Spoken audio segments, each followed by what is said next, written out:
Hi everyone, this is Emmy. Are there duck feathers in your bread? Well, it turns out, yes, there just might be. And that would be the good news.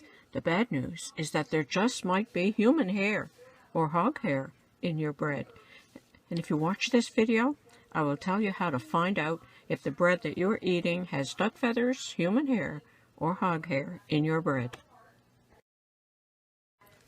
There is an amino acid commonly used as a dough conditioner in bread making, as it helps to improve the texture and the shelf life of bread.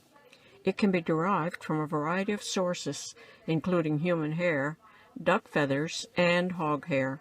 According to the FDA, it is generally regarded as safe for consumption.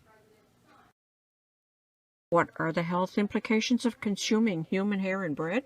Now that we know how human hair can end up in the bread, it's natural to wonder about the health implications of consuming this ingredient.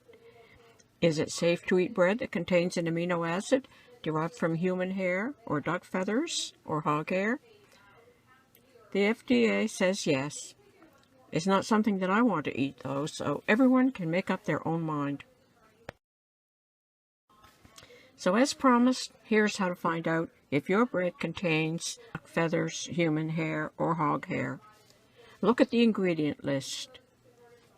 See if you can find something called L-Cystine. And here it is on the ingredient list.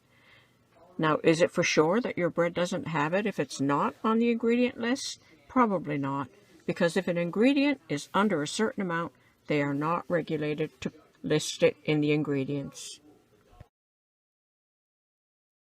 And that's it. That's how you can find out if your bread contains human hair, duck feathers, or hog hair. I hope you found this video helpful. Thanks for watching. Bye for now.